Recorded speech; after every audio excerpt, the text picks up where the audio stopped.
After my husband died, his son changed the locks on my home before the funeral flowers even withered. He stood on the porch, holding my suitcase, and said, "My father bought this house, so it belongs to blood, not an outsider like you." He smiled, thinking he had won. He thought a 32-year-old widow would just cry and disappear. What he didn't realize was that he had played right into our hands. He was so blinded by greed that he didn't check the paperwork. He was so desperately trying to steal. My husband knew exactly what kind of monster his son was, and together, we had laid a trap. He thought he was inheriting a multi-million-dollar empire, but I was about to hand him a debt-laden illusion that would utterly ruin him. I'm glad to have you here. Follow my story until the end and comment the city you're watching from so I can see how far my story has reached. My name is Chloe, and at 32 years old, I found myself sitting on the curb of the place I had called home for the last 7 years, staring at a single canvas suitcase. The Sacramento sun was blistering, but inside, I was entirely frozen. Just 48 hours ago, I was holding my husband Arthur's hand in a sterile hospital room, listening to the agonizing, final slowing of his heart monitor. Arthur was 25 years my senior, a brilliant, self-made man who had spent his life building a logistics empire. Our marriage wasn't built on the transactional convenience the world assumed. It was forged in quiet mornings, shared dreams, and the fierce devotion with which I cared for him during his grueling battle with cancer. But to his 35-year-old son, Julian, I was simply an obstacle. The funeral flowers were still sitting in buckets on the porch when Julian arrived with 2 locksmiths. Before I could even process my grief, the metallic click of new deadbolts echoing through the courtyard signaled my exile. Julian walked out, tossed my suitcase onto the gravel, and looked down at me with steel-cold eyes. "My father bought this house, Chloe," he said, his voice dripping with long-held malice. "It belongs to blood, not a gold-digging outsider like you. You have 10 minutes to get off the property before I call the police for trespassing." He smiled, a smug, victorious grin that suggested he had finally corrected a cosmic mistake. He genuinely believed that a grieving, broken widow would just cry, accept defeat, and disappear into the night. What his arrogance completely blinded him to was the fact that he was walking directly into a beautifully orchestrated ruin. Julian had always lived his life as a master of illusions. To the outside world, he was a brilliant tech entrepreneur, driving a sleek Porsche and maintaining an expensive penthouse overlooking the grid of downtown Sacramento. He wore tailored suits and spoke with a booming, unearned confidence that made investors flock to his side. But I knew the ugly truth hiding behind that expensive facade. For the past 3 years, Julian's high-spending lifestyle was nothing more than a house of cards built entirely on borrowed prestige, mounting high-interest credit card debt and his father's company accounts. His much-hyped tech startup was a hollow shell, burning through capital while he secretly siphoned massive sums of money from Arthur's logistics business just to keep his own creditors at bay. He was drowning, and he was absolutely desperate. Julian looked at his father's passing not as a profound family tragedy, but as a golden lifeline, a corporate reset button that would instantly wash away his hidden sins. In his twisted mind, seizing the primary estate and taking absolute control of the main logistics company would instantly erase his millions in secret business debts and permanently cement his status as the rightful heir to the throne. He viewed me as a weak, uneducated variable that could be easily discarded with a little bit of intimidation. He truly believed that by throwing me out onto the street, he had secured his financial salvation. He had no idea that the prize he was claiming so ruthlessly was the exact weapon that would destroy him. The truth was, Arthur had been blind to many things in his life, but he was never foolish. 3 months before his passing, during a rare evening when his pain subsided enough for him to sit up, he called me into his private study. The room was dark, save for the single desk lamp illuminating a stack of corporate forensic audits. With a heavy sigh, Arthur revealed the heartbreaking discovery he had just made. Julian had been systematically embezzling from the company, forging board signatures to secure massive personal loans. Arthur's eyes were filled with a profound sadness, but beneath it lay an unyielding resolve. "He thinks I'm oblivious, Chloe," Arthur whispered, his voice weak but steady. And he thinks you are defenseless. He's going to come for everything the moment I close my eyes. The next morning, Arthur had me drive him to a small community bank on the outskirts of Roseville, completely bypassing his longtime corporate lawyers, whom we discovered Julian had already been subtly bribing. In a private, windowless vault room, Arthur accessed a secret safe deposit box that no one else knew existed. Inside lay the architect of our retaliation. It contained the real, finalized version of his will, alongside heavy, newly executed mortgage documents Arthur had quietly taken out against the primary estate and the Tahoe Villa, the very properties Julian was already plotting to steal. Arthur handed me the key, a cold piece of brass that suddenly felt incredibly heavy in my palm. "Give him exactly what he fights for, Chloe," Arthur murmured. "Let his own greed be his executioner."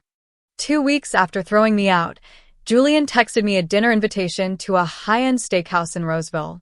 It was a calculated move, disguised as a tense peace offering but designed entirely to pressure me into signing over my spousal rights before the estate officially hit probate. When I arrived, Julian and his wife were already seated, sipping expensive wine and looking like royalty who had gracefully descended to meet a peasant. Julian slid a thick stack of legal waivers across the white tablecloth, his voice smooth and dripping with patronizing warmth. "We want to make sure you're taken care of, Chloe. Sign these, and we'll give you a generous $50,000 lump sum to help you start fresh. It's more than fair." I played my part perfectly. I let my shoulders slump, allowed my eyes to well up with tears, and kept my voice trembling as I looked at the documents. I acted like the broken, helpless young widow he desperately wanted me to be, nodding submissively as he proudly discussed his grand plans to expand the family empire. But right before dessert arrived, I dropped a carefully constructed piece of bait. "I'll sign, Julian," I whispered, wiping a fake tear. "I just don't want any trouble. Especially not with those confusing corporate debts and foreign tax liens I accidentally found in Arthur's old desk files last month." The effect was instantaneous. The smug smile vanished from Julian's face, and the color drained completely from his cheeks. He frantically locked eyes with his wife, utter panic flashing through his mind. He assumed I was on the verge of uncovering his embezzlement. Desperate to silence me and lock in his prize before I could investigate further, he immediately called his lawyers to fast-track the final executive hearing for the very next morning. He thought he was rushing to trap me. In reality, he was sprinting to tighten the noose around his own neck. The corporate boardroom on the top floor of the downtown Sacramento Tower was suffocatingly quiet. Julian sat across the polished mahogany table, flanked by 2 aggressive, high-priced estate lawyers who looked at me like I was a minor inconvenience to be swiftly cleared away. James Mitchell, the quiet attorney Arthur had secretly hired months ago, sat calmly by my side, his worn leather briefcase resting on the floor.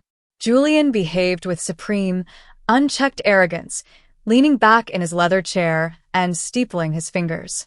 "Let's get this over with," Julian said, his voice echoing off the glass walls.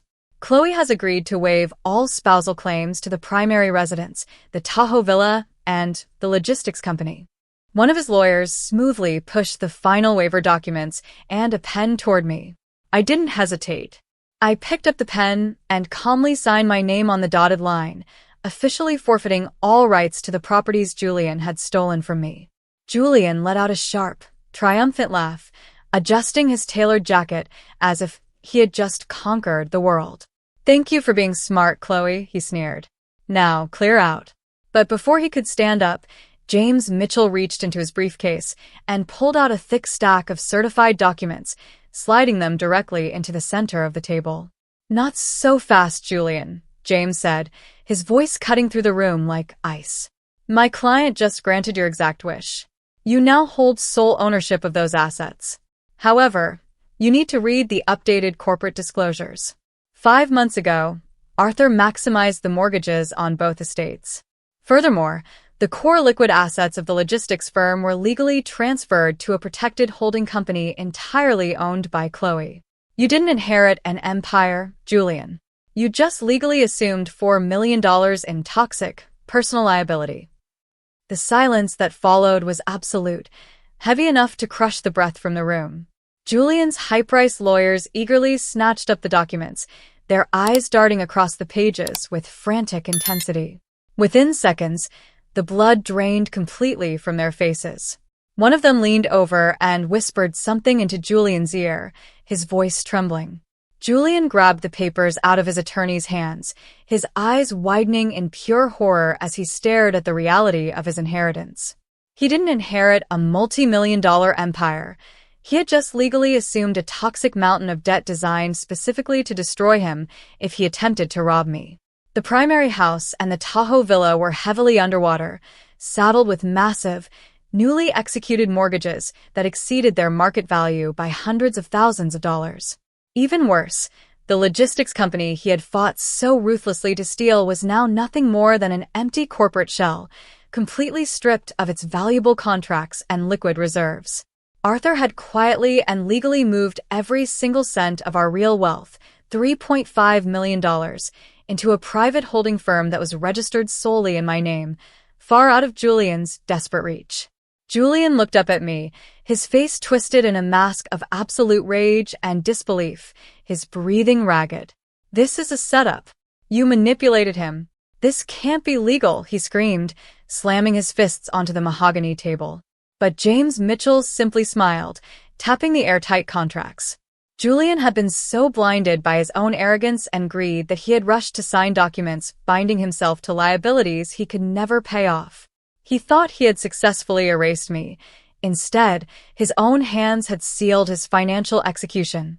3 months after that explosive boardroom showdown, I woke up to the gentle sound of crashing waves in Carmel by the Sea.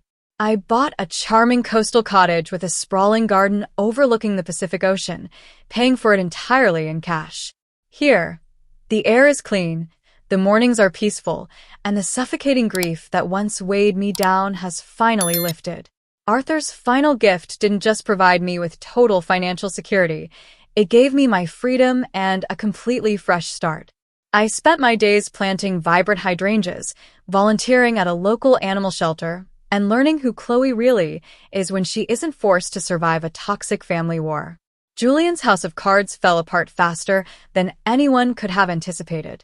Unable to refinance the massive mortgages or cover the staggering corporate liabilities he had legally chained himself to, he was forced into a humiliating public bankruptcy.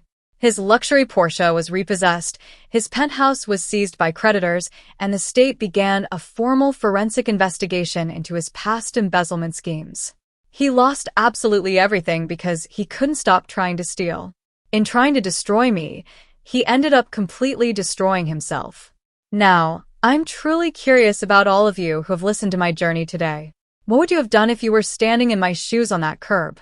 Would you have fought them in court, or would you have let the trap snap shut just like I did?